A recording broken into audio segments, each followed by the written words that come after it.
The views expressed on this program do not necessarily reflect those of this station.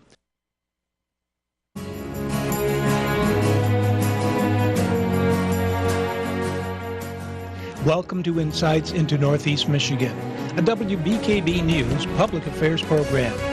Insights deals with the issues affecting those in the community, as well as Northeast Michigan and the state. And now, Insights into Northeast Michigan. Welcome everyone to this edition of Insights. I'm your host, Valina Jones, and today I'm sitting down with Representative Pete Battaglia, who's going to tell us about his vocational education bill. All right, well, thank you for coming on the show today. Happy to be here. All right, well, I'll just jump right into it. I was wondering if you could kind of explain a little bit about your motivation regarding the vocational education bill. Absolutely. I've been working with 5 other state reps, and we've been working on these bills for coming on 3 years now. And our drive behind them is all of us have a different and unique background, the 6 of us that are working on this.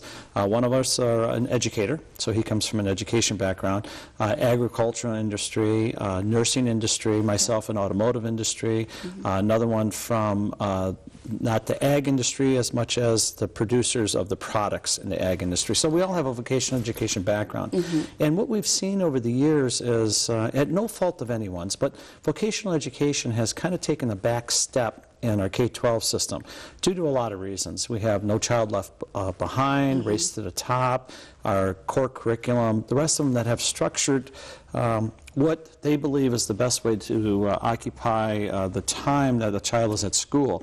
And we have 2 years of language, 4 years of higher maths and science, which are great things, but we're gearing all of our children to be this cookie cutter child and send them off to university.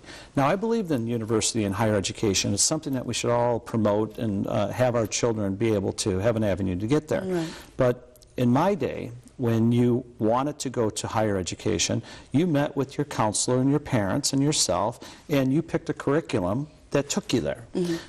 Back then, if you wanted to take a path into vocational education, you did the same thing. You met with your counselor, your parents, and the student, and you picked that path, whether that's nursing, culinary arts, welding, auto, whatever relation of vocation that you would like to pick.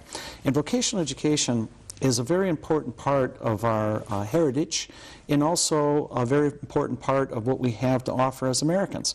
Right now, I have businesses telling me that they have places, job placement openings for young people to step into their positions that have some vocational education background in which the industry can then train them and then send them off to a local community college or training academy to finish what education that industry or that job needs. Okay. So there's some great needs there. The part I want to emphasize here is we're not trying to make a second-class student or a second-class citizen. These people are people that we need today. Okay. And so how does this play out in your mind? How does it look for the students? How will it be benefiting them in the long term, but also what will it look like for their education classes and course requirements? If we're able to do what we want to do, and the 2 bills that we put in are really kind of surgically placed, they're not going to change the curriculum to the extent that we would like to see it changed, but it would change it to where right now you need a half a credit for phys ed, for physical education. Right. Maybe because we have that structure of that box that there is not enough time to put vocational education in, the amount of time that the students are in contact with the teachers. There's not really enough time left. But let's say maybe we could forgive that physical education class if they're in the marching band. Maybe we can think a little bit outside the box, because marching band is physical, plus it's a vocation, music is a vocation, and we could count that as going towards the total curriculum.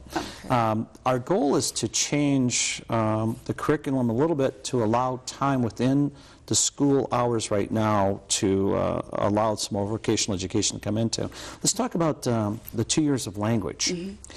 It's scientifically proven if you're going to teach a student language, it's best to do it at a younger age. Right. So maybe we should promote our language requirements in our K through 6.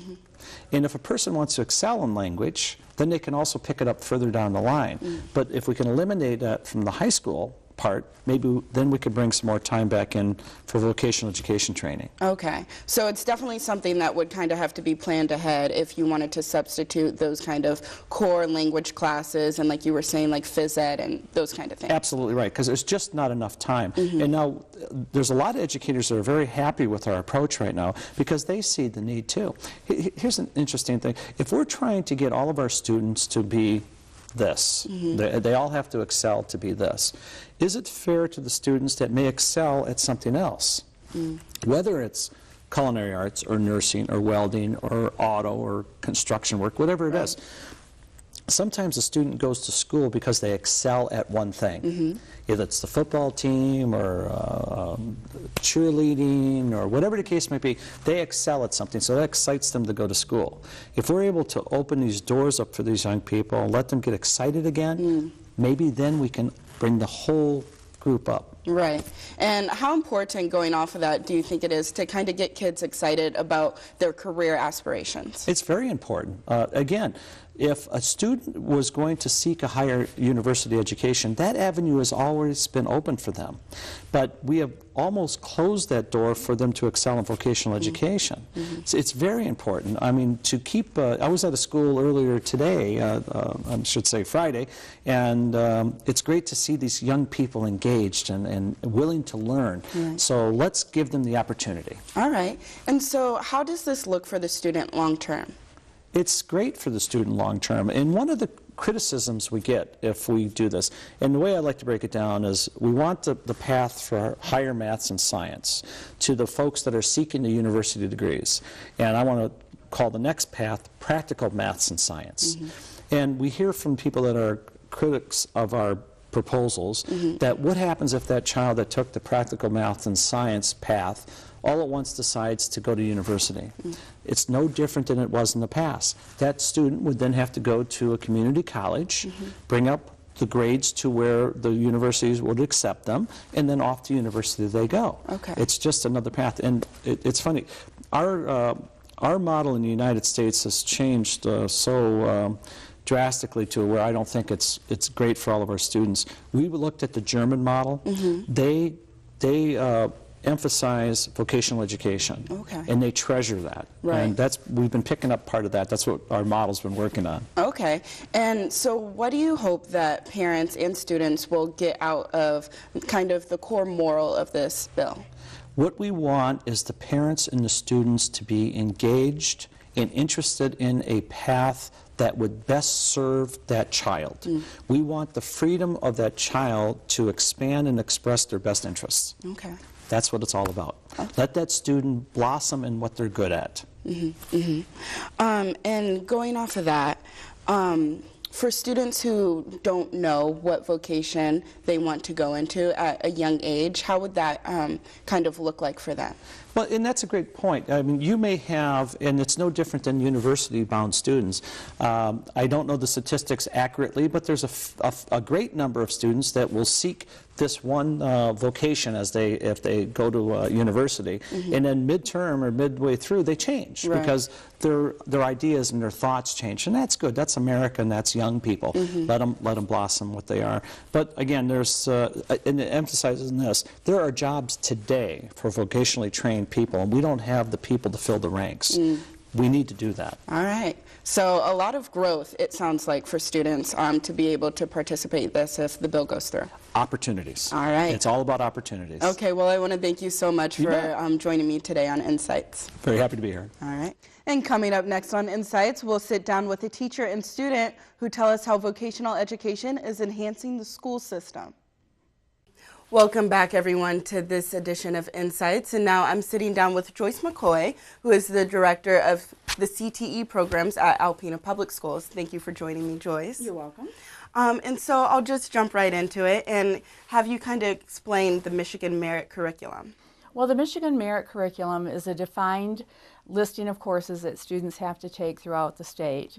And it tells us the amount of math and science and English. And included in that is foreign language, and included in that is PE and social studies. So it's a prescribed direction on what our students need to take. Okay. And how does that kind of fit in with the vocational education bill that's up? Well, what we're finding right now is that our students are limited in the amount of time that they are in classes at the high school level. There's only 4 years. And so they're losing some opportunities maybe to do some career exploration because they're so entrenched in the Michigan Merit Curriculum. And let's face it, every kid doesn't pass every class the first time through, and sometimes our students need to repeat. And so every time you repeat a class, you're taking away an opportunity to explore an elective. And so we think the more requirements that there are, the more that it might hinder our kids for career exploration. And isn't high school about understanding where you want to go in your future and trying to help you toward that goal? We think so. And in career and technical education, we get students even in our courses that find out it's what they don't want to do. And that's as important as finding out what kids do want to do.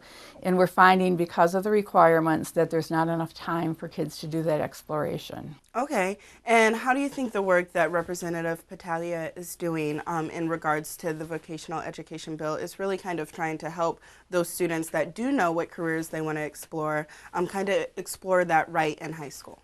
It is, and I think he's really on the right track. We were down in Lansing a couple weeks ago and spent some time with other CTE people and with some other legislators trying to make our point that many of our current technical educations have very high skills of math.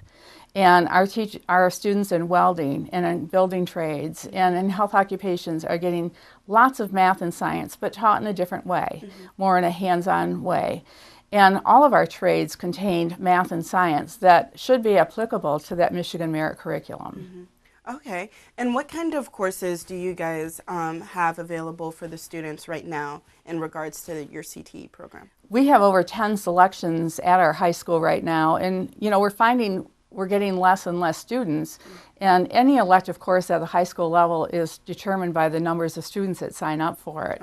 So we want to continue to be able to offer those high quality programs to students that want them, and so we're very proud of the programs that we have. We have business, we have cosmetology, we've got building trades, welding, health occupations, automotive,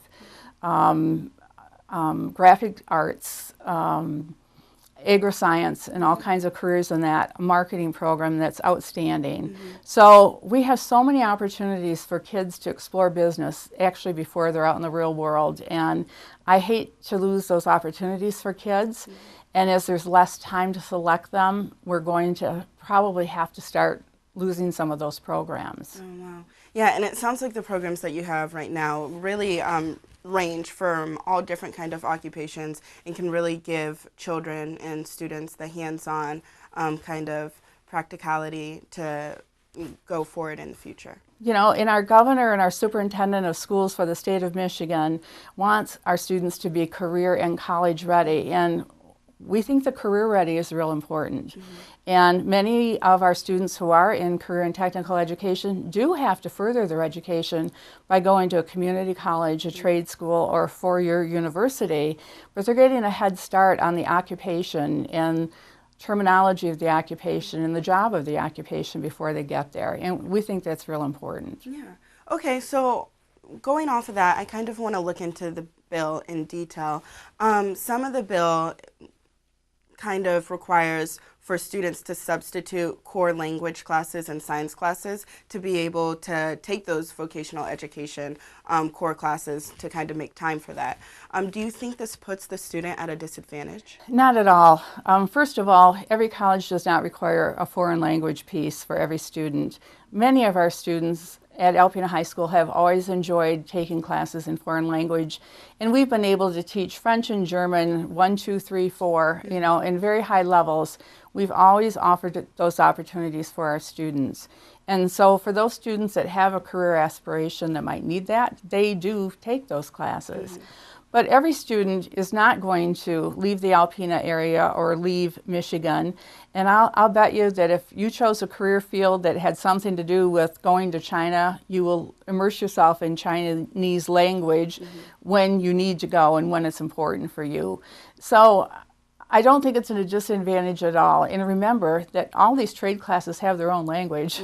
They have their own terminology and their own language of the profession. So I don't feel that that's a detriment to our kids. Okay. And if this bill were to pass, how do you kind of see this playing out long term for the student?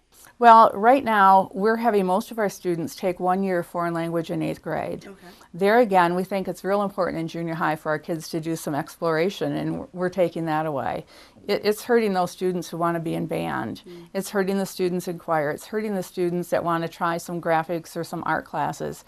So what it would do would enlarge those opportunities for kids. But we still have 5 foreign language teachers that will continue. As long as kids want foreign language, they'll have that opportunity. So I think we're just enhancing the opportunities for kids and letting kids make choices. Okay. And parents, by the way. Parents have a lot to do with what students choose. Okay. And what are parents' roles in the child's decision? Well, what we try to encourage is all students who start with their educational development plan in junior high, and they kind of focus on a careers class in junior high and where they want to go. And we kind of line up all the classes they need to take in high school, and we ask parents to look at that every year and make sure that their child is gaining headway into the occupation area that they want to be in.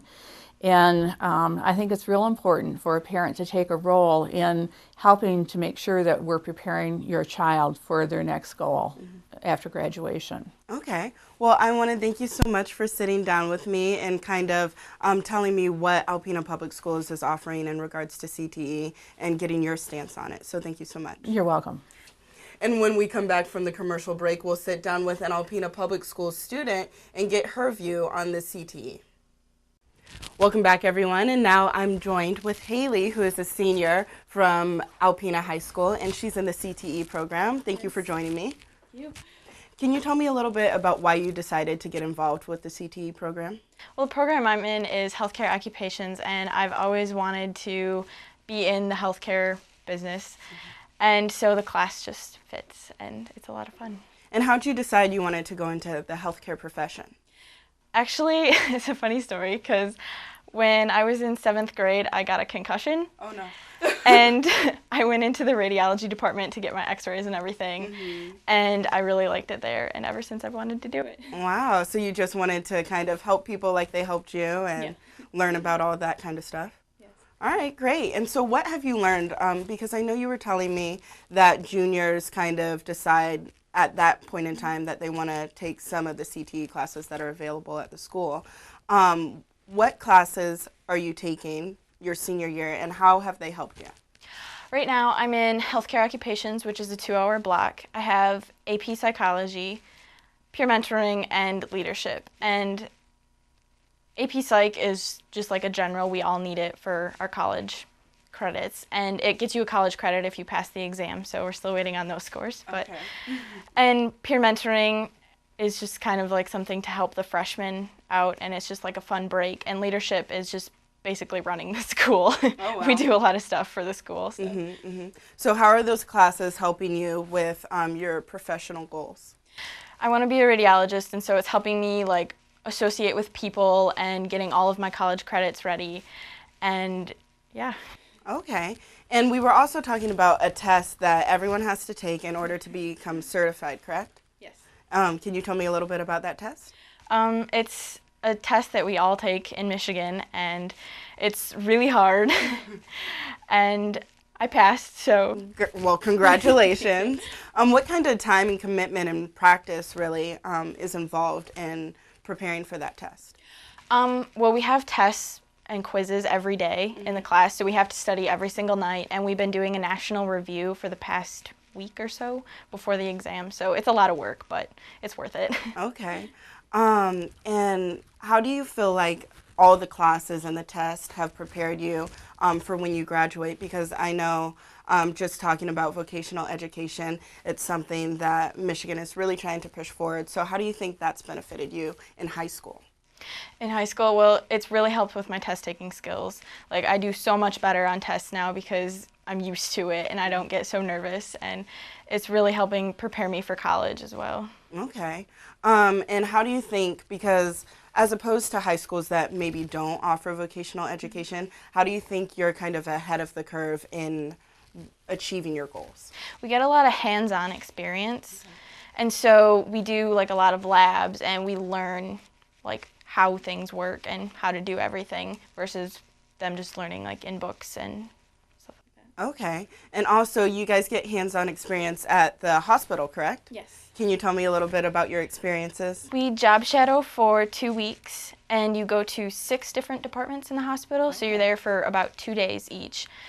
And you just go around and you follow whatever people that you want to, and it helps you figure out what you want to do. Okay. And so when you had that experience, who did you shadow, or what departments did you shadow? I was in PACU nursing, radiology, I was there twice. I went to the hyperbaric chamber and the pharmacy. Okay. And so what were the hours like? What were you allowed to do when you were shadowing them? You're not allowed to like do anything hands-on really. You can like hold cups or something for them, but you just walk around with them, and it's for about 2 hours because it's a 2-hour block. So. Okay. Okay. Well, that sounds like something that's really fun, and not a lot of high school students get to be involved in that. So after you graduate, what are your career aspirations? I plan on being a radiologist, and I'm going to go for a year to ACC, and then I'm going to transfer to Mid-Michigan and then graduate with CMU. Oh, that's great. And then upon graduation, the classes, how will this help you to kind of go into Mid-Michigan and complete all your studies? Mid-Michigan is a specialized school for different departments in whatever, really. And the classes right now that I'm taking are helping me like get prepared for it and helping me learn things ahead of time so that way I'm not completely lost. Okay, great. And so kind of a blanket statement, how do you think vocational education in high school is helping people who are involved in various different types of vocation training? I think it really helps you learn what you want to do, because like there's a lot of people who are in welding and agri-science and healthcare, and if they're taking either or, they decide easier what they want to do in the future. Okay, and would you say this has really benefited you? Yeah, a lot. Okay, great. Well, I want to thank you so much, Haley, for joining me today and telling me about all your experiences. It sounds like vocational education was something that really kind of helped you prepare for your future. So thank you so much. Thank you. And that wraps it up for this edition of Insights. You can catch us back here next Sunday. Insights into Northeast Michigan is produced by WBKB News. If you have any comments, suggestions, or topics you would like to see on a future show, please email WBKB News. This has been a production of Thunder Bay Broadcasting Corporation. All rights reserved.